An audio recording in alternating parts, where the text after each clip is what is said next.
Good evening friends. आज हम पढ़ेंगे DPSP, directive principles of state policy, जो कि कॉन्स्टिट्यूशन में मेंशन है पार्ट फोर्थ और article 36 to 51, right. So these are the salient features of DPSP. पहला, DPSP are non justiciable, means that they are not legally enforceable by the courts, है ना। DPSP non justiciable है और ये जो DPSP है, it is not legally enforceable by any courts, right. और जो कंसेप्ट है, हमने बोरो किया है आयरिश कॉन्स्टिट्यूशन से, आयरलैंड से, और आयरलैंड ने स्पेन से किया है, but that is not important for the exam. ज़्यादातर एग्जाम्स में यही क्वेश्चन पूछा जाता है कि हमने डीपीएसपी को कहाँ से बोरो किया है, दैट इज़ आयरलैंड से, ओके, आयरिश कॉन्स्टिट्यूशन से। और there is a positive obligation on the state to promote the social and economic justice.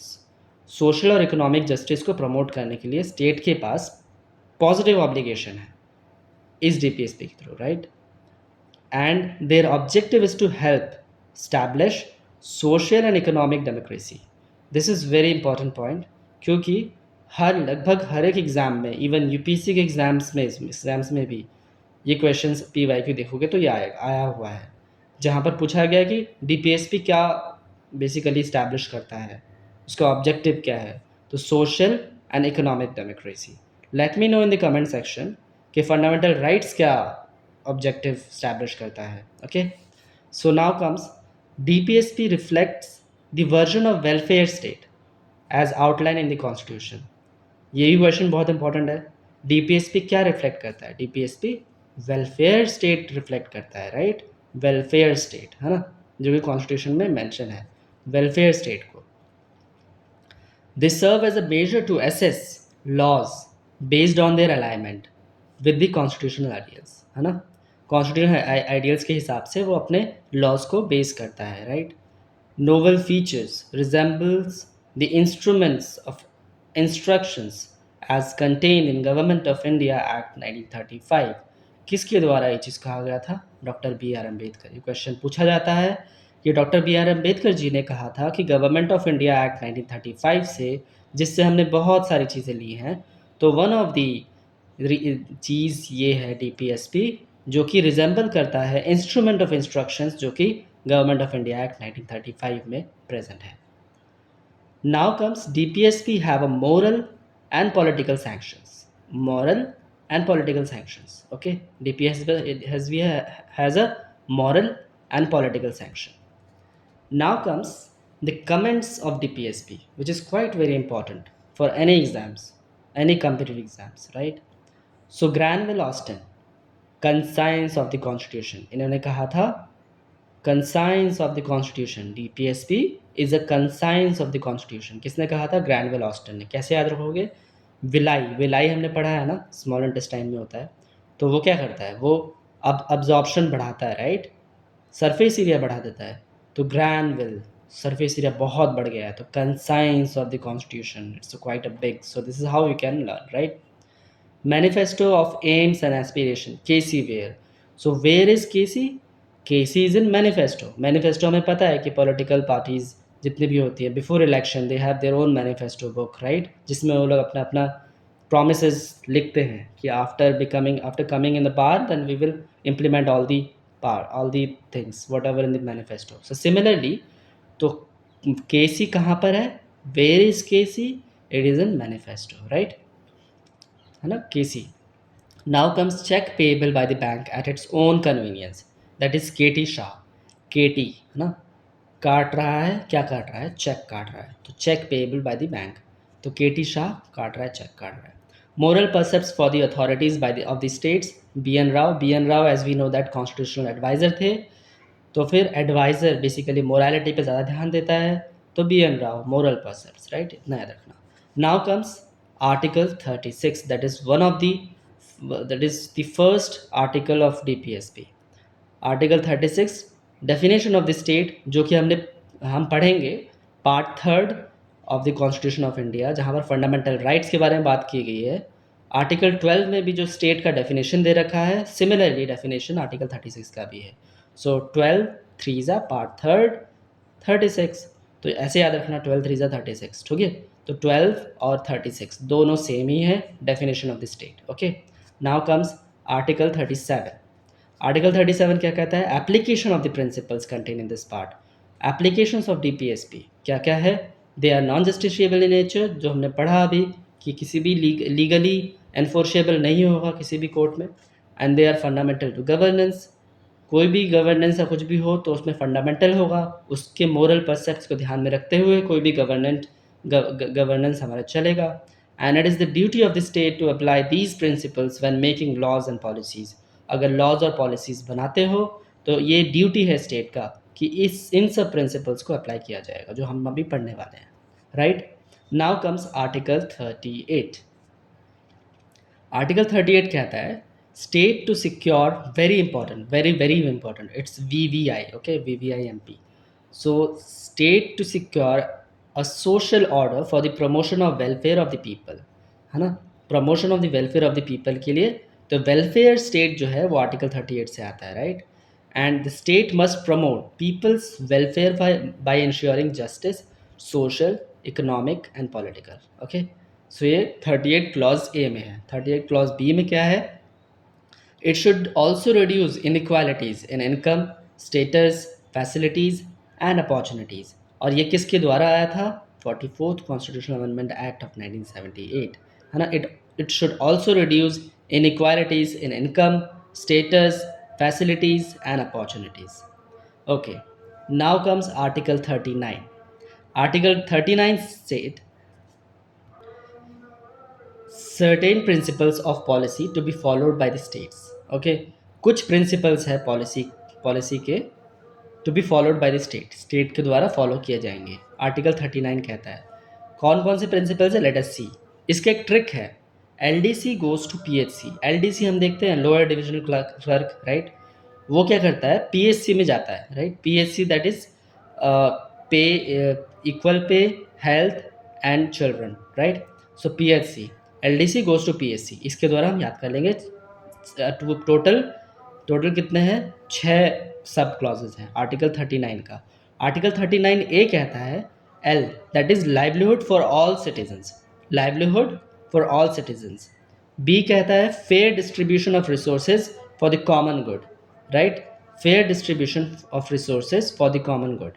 And C कहता है avoiding concentration of wealth and production. तो फिर हमने पढ़ा एलडीसी, दैट इज पहला लाइवलीहुड फॉर ऑल सिटीजन्स, फिर डिस्ट्रीब्यूशन का fair distribution of resources for the common good, and सी से avoiding concentration of wealth and production. Okay, तो इतना याद हुआ LDC. Then goes to PHC, equal pay for equal work for men and women. Then H say protection of workers, health and children from exploitation. And C say proper development opportunities for children, 42nd Constitution Amendment Act of 1976 के द्वारा हमने ये चीज़ लाया था, right, C वाला। तो this is how we can learn all. Okay, now comes article 39A, equal justice and free legal aid।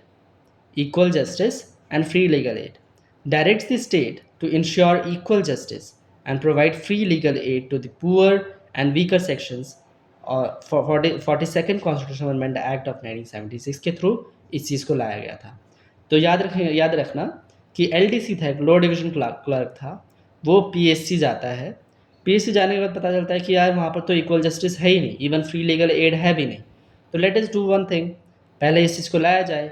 तो article 39A के तहत, पहले 39 था, अब 39A के तहत, जो कि 42nd कॉन्स्टिट्यूशन अमेंडमेंट एक्ट 1976 के थ्रू आया था, जहाँ पर equal justice and free legal aid को लाया गया। Directs the states to ensure equal justice and provide free legal aid to the poor and weaker sections, है ना। नाउ कम्स फिर उन्होंने देखा कि भाई विलेज पंचायत ही नहीं है, तो let us make organise a village panchayat there, ताकि लोगों की बातें सुन सकें और उस हिसाब से और भी उनकी प्रॉब्लम्स को सॉल्व कर सके, राइट। एलडीसी ने, लोअर डिवीजन क्लर्क ने देखा। फिर उसने organisation of the village panchayat बनाए, आर्टिकल 40। आर्टिकल 48 41 फिर उन्होंने देखा कि भाई राइट टू वर्क नहीं है, उधर एजुकेशन नहीं है, पब्लिक असिस्टेंस नहीं है इन सर्टेन केसेस, तो फिर वो भी लाए, right to work, education, public assistance in certain cases, है ना, आर्टिकल 14। एंड जो पब्लिक असिस्टेंस वाला था जो ना वो on it came with the Unni Krishna case, right, Krishnan case 1993 के थ्रू आया था।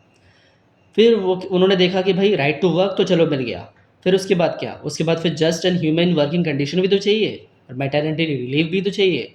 फिर उन्होंने आर्टिकल 42 के तहत just and human working conditions and maternity relieve for the women लाया गया।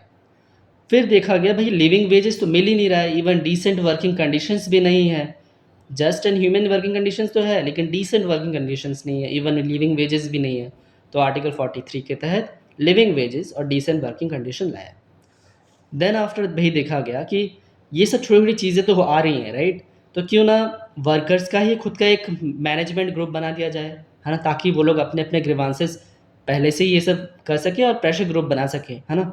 तो workers participation in management of industries, तो state shall ensure workers participation in industrial management, ये 42nd constitution amendment act of 1976 के तहत आया था, article 43A।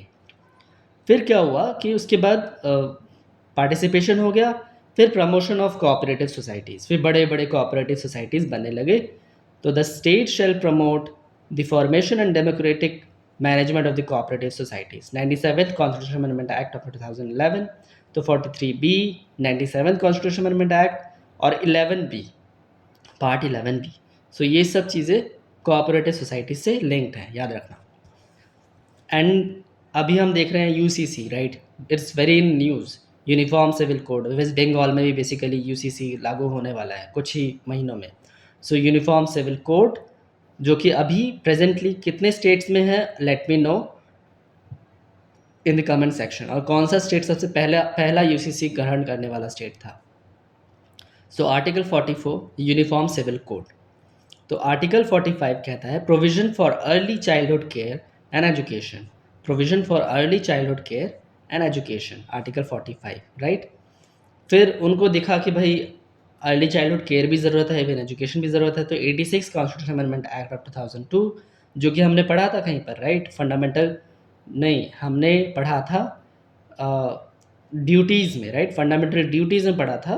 86 constitution amendment act के तहत 11th वाला ड्यूटी जो ऐड हुआ था, राइट, तो वैसे ही यहाँ पर भी ऐड हुआ था इसी कॉन्स्टिट्यूशन के तहत, अमेंडमेंट के तहत, कि आर्टिकल 45 में provision of early childhood care and education, right, जहाँ पर एज 6 ईयर्स तक है, उससे बिलो वहाँ पर चाइल्डहुड केयर शिफ्ट हो गया था, राइट।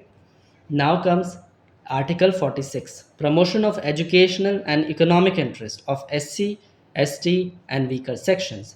चलो अर्ली चाइल्डहुड केयर हो गया, फिर उसके बाद SC ST और वीकर सेक्शन का क्या, फिर उनके लिए promotion and economic interest SC ST and weaker section, article 46। Article 47 कहता है duty to raise nutrition living standards and public health, चलो एजुकेशन मिल गया, इकोनॉमिक इंटरेस्ट आ गया, फिर उसके बाद उनके खान पीन क्या, तो duty to raise in nutrition living standards and public health, right.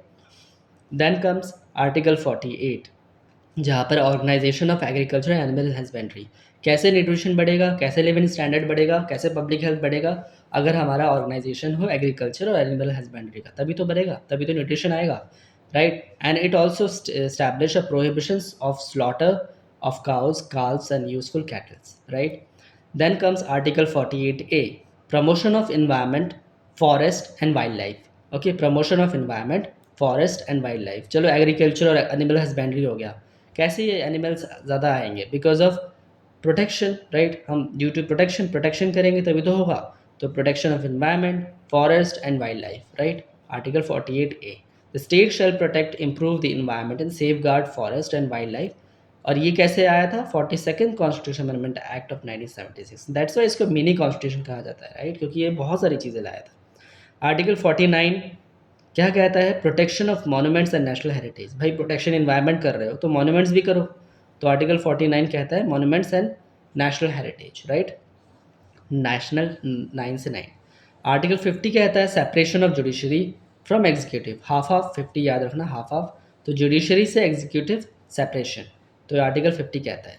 Now comes article 51 which is the last article of the PSP, promotion of international peace and security, promotion of international peace and security, 51 रुपये का चंदा चढ़ा के piece ला दो और security लाओ, right. promotion of international peace and security. So these are the DPSP that we have studied, and there are classification that has been made after that, but it is not present in the Constitution of India. So these are the constitutional validation DPSP that are in a work and also in a form of coming. Okay, so these are the aspirations of our forefathers who had made it. So thank you and have a nice day.